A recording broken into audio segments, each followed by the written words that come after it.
We're back. We're back with part 2 of the Melbourne Punters show with What About the Punters? Yeah. What About the Punters and a crowd. So, what are the illustrious crowd we've got? We've got Nathan Snow, Sean Byrne, Phil Moyes, Craig Knight. What a crowd we've got. You know, I mean, not many people. Well, a lot of people have more than 4 in their crowd, right? But not many have a better 4 than that's a pretty good 4 to have. Well, the last crowd that I saw that this big pots was yesterday at Mornington, where it turns out someone refused to pay penalty rates, and therefore the queue to get food yesterday was no shorter than 30 deep for the whole day. There was 2 or 3 working behind the jump. It was absolutely. Why didn't they get some food? Why didn't they get some food trucks there? Independent, just say you can come to the races and sell your hamburgers. Well, this is what Swan Hill does better than just about anywhere else I've been. Do you have a hot dog? They have the local bloke that makes his own hot dogs that are sensational, outstanding, and they're $5. Soup. They had the soup bloke there that had 5 different soups and beef stew. They were $9, outstanding. If you went to Warrnambool, you would have seen him there. There's a pizza bike. Yeah, there was a pizza bike, but also the Coon toasted cheese sandwich truck. $2 each. Half of that goes to the Australian swimming team for the Olympics. You had no shortage of food. They had the Lions Club cooking a barbecue there as well. You were catered for everything, and I don't think it caused the club any hassle. Very, very good on the tooth at Swan Hill. That's another highlight. Other clubs take note, especially Yarra Valley. Take note. You can do it better. But yesterday, you've got to people this day and age. I mean, all these food shows, you've got to feed the people well. What you tweeted out yesterday, 20 people in the queue to get more than 20, sorry. Yeah. To try and get a pie and chips. Like they should have had some decent supplements. And the thing is, if that was your first day at the races yesterday, are you coming back? Yeah. When you've had to queue up for 20 minutes or something to get a bucket of chips, there was a good crowd, or was that was just the crowd? No, there was actually a pretty reasonable crowd for the city meeting there yesterday. I spoke to a few of the bookies yesterday, and they said, yeah, that's Queen's birthday meeting since they moved it from Moonee Valley to Mornington. Because it's a smaller, more intimate venue, you do get plenty of people there, and it was a reasonable meeting. There wasn't much big cash there, but there was plenty of little cash, and the bookies that were there sort of won, and they were all happy, which is very unusual for bookies to be happy about anything. Yeah. But that was my one about. That's how I know when the sky's falling. When bookies stop whinging, I know that it's time. It'll never happen. It'll never happen. So that was my what about the punters. It's not hard for race clubs to get that sort of thing. And especially after we had the meeting before at Sandown where the fire alarm went off, which caused the air conditioners to come on, and it was 9 degrees outside. So, might be something they need to look into there in Sandown, because it's not the first time the fire alarm's gone off. So my what about the punters goes to the stewards. Race 6 at Swan Hill yesterday. Saturday or Sunday? Sunday. What's it today? Tuesday, is it? I've lost the day. That morning all out. Okay, so race 6 at Swan Hill on Sunday, Cup Day. So the most obvious favourite on the day was Monto, Darren Weir, Dean Yendall. And on form, that horse was easy to mark 5-4 really. And the corporates put up $2, which is easy. What they do. Yep. So that's sort of race morning. They do that because it's 3-day carnival. They didn't have it on the day before. And within a short space of time, there was a race to be top of the market amongst a couple of the corporates, and one of them was betting 270 very quickly. Like within an hour of the prices going up. That doesn't happen very often. I rang Jumpy and said, Jumpy, something's not right here. Yeah. So this is race morning. Something's not right in this race. You're very interested to see what happens on course, because if this horse is supported, it'll win this race. If it gets out past $3 on Betfair, it's got none. It's not in the race. Yeah. Now the best Betfair SP was $3.90 when it was $3 probably, or $3.20 a minute before it jumped. Right, so it took just all the volume. No price in the last 30 seconds. No price at all. And then there was some tactics in that race that probably could have been looked at closely. And I read the steward's report, just like interested to see what had happened. Now, I want everyone to know I ended up winning on this race. I watched which horses were really firm in the race. There was 4 of them, and I backed all 4 of them to win a small amount of money. I think I won $600 in the race. You're talking about the general punters who want to be on this Darren Weir favourite. I want to be on this Darren Weir favourite. Out it goes. And the other horses were well backed. Then the steward's report was rider of Monto, couldn't really explain why it ran below market expectations, but he was fined $200 for 6 strikes over, or 1 strike over. 1 strike over. I would say to the stewards that horse ran exactly to market expectations. It didn't run below market expectations, it ran to the market expectations. Right. And So what's the problem when it runs to market expectations? No, the problem is the steward's report reads this horse ran below market expectations. Below, yeah. I'm saying it didn't run below expectations. Because the market said it wasn't there. It was off its best. So my issue is the steward's report to me indicates that the stewards aren't really reading the signals properly. It's more, it's wording there, but I see what you're saying. Well, after I spoke to Earpods, I watched that closely during betting, and it was sort of nipping and tucking around the 6 to 4 mark either side. Open 220, got out, got to 260. They took that, came back in, got out of it again 280. They took that, came back in, and then last couple of minutes there was 3 10s and 3 20s on the board, and as you say, then 30 seconds it was. They blew the whistle and express out it went on the fair. When you went back and looked at it, was there a reason it could have? Was it deep in a prep? Could have been heading for the paddock? Was it back in distance? Well, was I spoke. No, it was all tick, tick, tick. It had the 2,000 metre run. It was the right. The only thing you could. You would say that the robots are onto this, and it was one of those races where it had 59 kilos, and there was a big gap to the next. So the rest of the horses had a significant weight advantage. Yeah. That was the only thing. Well, I'd say one of the if I go through the horses that were well backed in the race, and I ended up backing that I would not have backed on form. Gold Medals was coming off hurdle form, $26 into $10. Red Shift, I think it was called, Archie Alexander. Had one 1,600 metre run, seven-year-old horse, 1,600 to 2,000 second up. Yeah.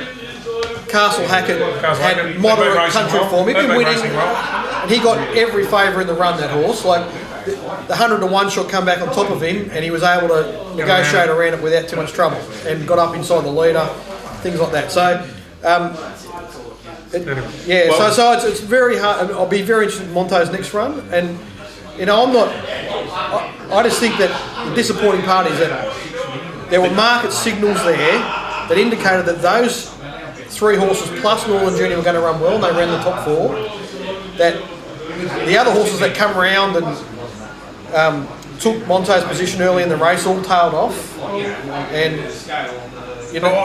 what more do you want them to do? They swap the horse. They ask the jockey, do you need them to get the trainer in? What do you need to get in? I don't think it was a trainer. They got Darren Lear in and saying, is there any particular reason why you think this horse was easy in the market today and ran like that? That'd be a great question to ask. I think it would. He might be able to explain it. Might be able to explain it. Well, the big weight, or maybe the punter shot away from the weight. Exactly. Okay. That could be it.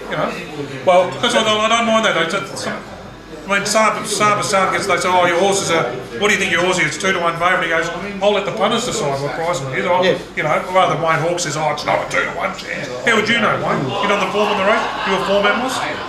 So let the punters work out what price it is, but the trainer can say... Perhaps it come off a race at Cranbourne. I was on a heavy track that had a fairly small field, so maybe... I didn't bet on that Cranbourne race, so maybe that race was terrible. When I have reviewed that race, and I thought that race was okay. I spoke to Jonathan Walsh about it after you said you were tipping it, and like I said, I drank because I mentioned him again, and Walsh said, no, I've got queries over it because of the big weight and because of the wet track, and that's why he was sort of...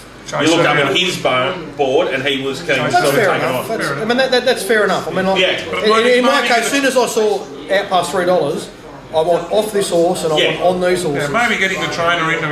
Is there any particular reason why you thought bitch run? Well, don't ask the jockey, ask the trainer. Or even just look at it. And then what if the trainer says, I had a bloody hiccup during the week? Well, he's not going to say that, is he? He's supposed to tell them before the race. Or have people in there that have the qualifications to say, like, this has happened in the betting, and I think this is why. Yeah. Oh, no. Oh, who answering? Yeah. RBL got those people in the dungeon. Then that, if they're in the hub or the headquarters, then that needs to be incorporated. That, especially in those sort of instances, that needs to be incorporated in the stewards report for the punters. We've had a bit of correspondence earlier today, Potts. Oh, good. From Jake. One to follow. He said, would love some chat on the best way to back Potts' horses jumping. Value of TF during the week compared to the weekends, etc. So I think he's referring to the Potts' play stuff. The top flight during the week is very hard to get because unless you're like me and you're there, you're going to really struggle to get it. That's exactly right. So people that are getting the Potts' play stuff will know I'm now putting so I might be backing 3 horses in a row. Some I'm saying take the fixed price.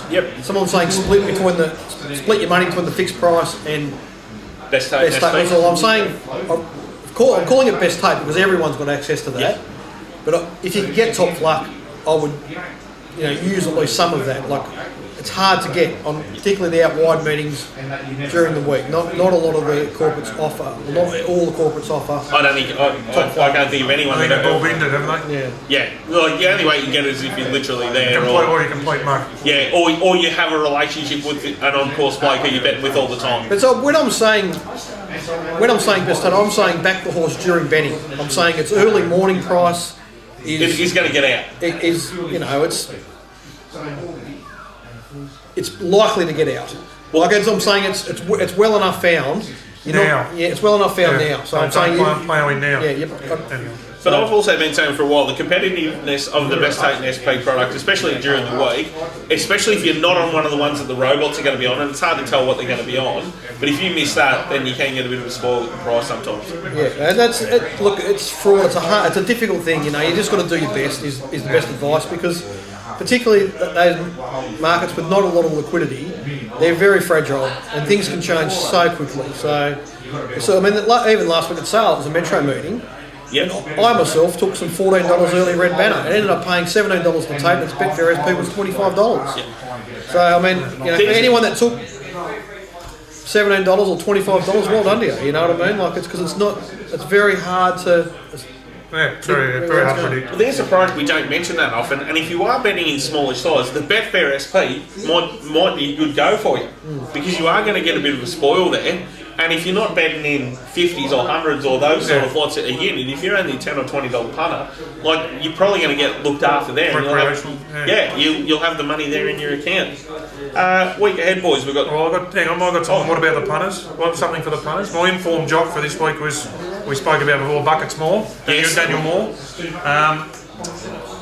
When I was a bit gung ho early when I first started the show, I sort of give him a bit of an uppercut. He got a thing called Recalcitrata, got beaten and maiden at Benalla, and I backed it. I had a heap on it at short odds and it got beat. Blinker's first time, and I just thought he was a bit overzealous on it, race too keen and everything. And then coming out next start with MZR on it, shitting. So I sort of give him a bit of hook about that. But upon reflection, probably the Blinkers made that.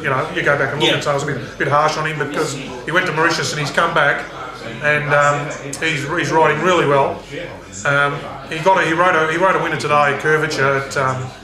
Was odds on chance, but he got off the horse and he said, odds on for the punters. He said I was taking no chances. I was just happy to get it home to the punters. He's obviously got. We want to hear that. Yeah, absolutely. He's riding for the owners and the trainers, but for him to say I'm taking no prisoners at $1.60, just want to get this home for the punters, and he's in a rich vein of form. Correct. Lee Freeman tweeted about him working his backside off, getting the opportunities. Good on your buckets. Yeah, He's one of my favourites. Whenever I see him on the track, I always say good day. He always has a minute or two. And I know he's a busy man. He's like me. He's busy. He always has a minute or two to say what's happening, how's the footy, blah, blah, blah. He's just a really, really good man. And since he's come, I reckon that Mauritius trip and having the young families turning around. He was a bit of a hothead before. I remember he wanted to. He was, he was a bit of a hothead. Well, he was a young Warrnambool boy, and he was come up through that school with a few of the other boys that we know from down there. But the penny's dropped now, and he's absolutely on fire. Stick with him. A Mallion's another one who's riding a pretty reasonable form. Well, A Mallion rode General Truce, and then you could back him at Edenhope on Sunday. Exactly. He might have rode a double or treble there. The only word of warning I'll give you with that is, if he's riding some of these blue jackets and some of these out wide meetings, and they're in the market, they're candidates for the dispersal sale. Sue Williams is doing most of the riding on the blue jackets. Well, Jay Links too. Then let them go around without you, because a lot of the time they're not much good. And as our man B. Allen tipped us in there, we better follow Ben Thompson, because B. Allen's tipped us into him. Nice young boy. I've heard him interviewed a few times post-race, Ben Thompson, and he's trying his guts out. Very good head in his shoulders. Horses to follow. I got a name that Pakenham Synthetic, I think, last week. The Sunday or the Monday meeting? I think it was the Monday. Or back to when Okay. she's got more. I think. Yeah. Was her name Luke Oliver? So she's gone really well. That was a 1600 metre maiden. She was second up. She's out of it by Sebring out of as a Beale mare. So she's got the stamina bred into her. She'll get trip, and she's got a wicked turn of foot. So she's got a lot going for her. And I backed her there, and I knew she'd be last, but I just used she had the turn of foot to overcome her. But the problem was she got there, and then this thing went with her. This 25 to 1 chance of Robbie Lang, so had been a little bit on my radar off its trials, but had been out the back and sort of just not doing much. But hadn't been really trying it over its races. Well, it went with her, and then reeled off really good sections. She's beaten it home. 10 links to third, called Phoenix Star. So Phoenix Star, if I not really want to tip into Robbie Lang horses to follow, they can be yo-yo a bit, but I think it's got plenty of talent, and she's got more the one to follow going forward up in class. Well, he's a really interesting trainer, Robbie Lang. He's very persistent. He persists with horses, and he doesn't mind sending them around when they're not going well to teach them something and get them fit, and all of a sudden they'll find form. And that affects his strike rate. That's why strike rates, because he, look, he's got some talented horses, always has. But geez, he's hard to catch. Well, I'll tell you one thing out of that meeting there on Monday. Don't worry about Guantanamo Bay. If you want to punish people, send them to a transferred Bairnsdale meeting to Pakenham on a Monday, where one of the highweight jockeys falls off and there's an hour between races. That was the biggest punishment I've ever had ever. There was about 40 people there before they had the hour between races, and there was 8 by the time they ran the next, because people just couldn't hang around that long. It was punishing. So at the same meeting DK's talking about, Mick Price won a race with a recently gelded horse, Downhearted. I think it's got a city win in him. And from Swan Hill... That was that was Thursday, wasn't it? Probably, Juppy. Whatever, synthetic was on. And from Swan Hill, Crystal Dreamer won there on Friday. It's flying. It's going to win a Saturday race. The right sort of 1400 metre race at Caulfield, something like that. I think that was and September was probably in for a good prep as well. Euro Angel for me. I think there'll be another race or two in it over the winter. Boys, week ahead, we've got Sandown tomorrow. Can't wait to get out there. Beauty. Ballarat Thursday. Beauty.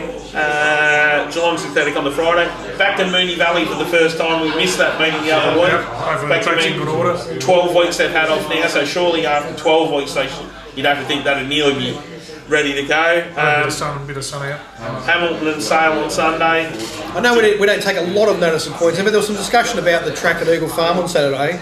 The only thing I would say is that you have to give tracks time, that, blah blah blah. But I just find it interesting in this day and age, completely rebuilt track. Yep. The first meeting was supposed to be rail trail, and they were going to move the rail out. Well, they didn't have the first meeting, and they still moved the rail out 3 metres. They had gazillion inches of rain up there, and then the inside was off there on Saturday very quickly. So it just shows you the way they're building tracks these days. I don't blame the track, but that's the way they're building the tracks. Yeah.